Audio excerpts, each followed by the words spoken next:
Blimpie. Blimpie International, Inc., doing business as Blimpie stylized as Blimpie, is an American submarine sandwich chain based in Scottsdale, Arizona. It was founded in Hoboken, New Jersey, in 1964 by three friends and has since endured three ownership changes. 1960s to mid-1970s. The first Blimpie sub shop opened on May 16, 1964, in Hoboken by Tony Conza, Peter DiCarlo, and Angelo Baldassare, former high school friends and classmates at St. Peter's Prep in Jersey City. Inspired by the successful Point Pleasant Operation Mike's Submarines, later Jersey Mike's Subs, the three speculated that a similar restaurant would do well in Hoboken.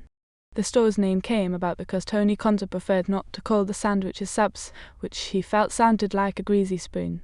Conza preferred the term Haji's, but Hoboken residents were unfamiliar with the Philadelphia term. He scanned a dictionary until he found blimp, a word that sounded to him most like a sandwich. Late 1970s to 1989. Conza felt that there was little potential in submarine sandwiches, and in 1984 opened Border Cafe, a tablecloth restaurant serving southwestern cuisine on Manhattan's Upper East Side. Although the Border Cafe did reasonably well at first, this shift in focus did not do the company much good. While Conza was turning his attention away from subs, competitor Subway, which was founded a year after the first Blimpies was opened, was beginning an expansion drive that pushed it far ahead of Blimpie as the world's foremost submarine sandwich chain. After the Border Cafe's initial success, Conza opened two more of them in 1986, one in Woodstock, New York, and the other on the Upper West Side of Manhattan. However, the Border Cafe idea was a money loser. Despite $4.05 million in revenues for 1987, its largest total yet, the company showed a net loss of $347,800 for the year. That year, only 13 new Blimpie restaurants were opened, and company stock was in freefall, bottoming out as low as 15 cents per share. Conza's interest in his core business began to return.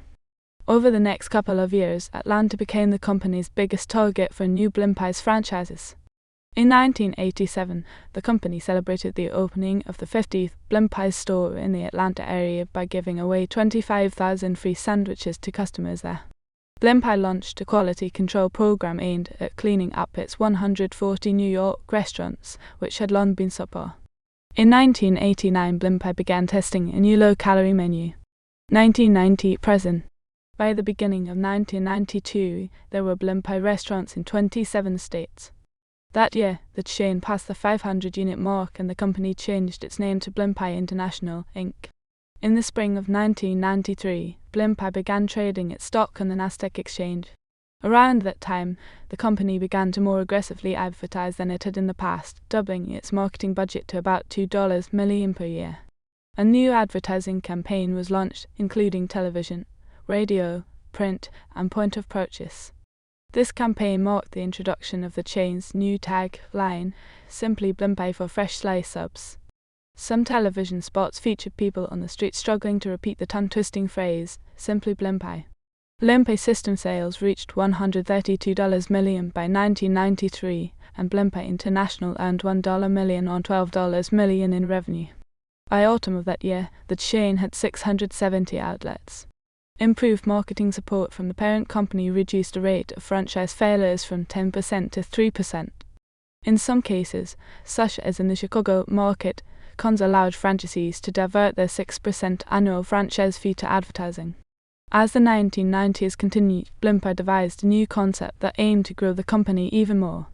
Blimpie's franchises began appearing in non-traditional locations. First was convenience stores.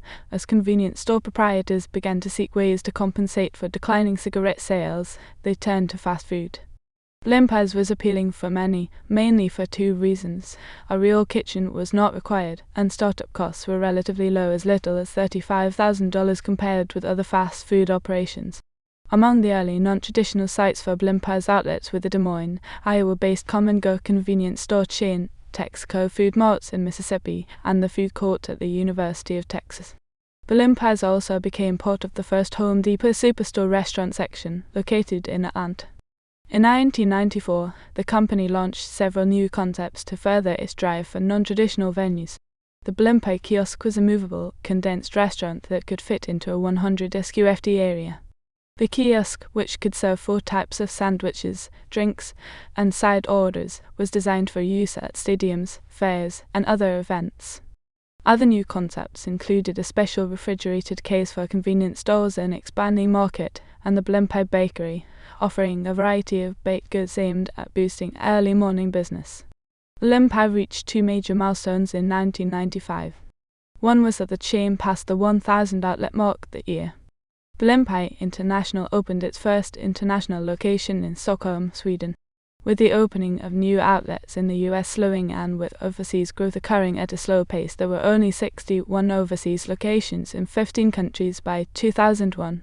Blimpie launched a new diversification effort in the late 1990s. The first such initiative came late in 1997 when the company acquired a 75% stake in Maui Tacos, a fast food chain with 6 units in Hawaii.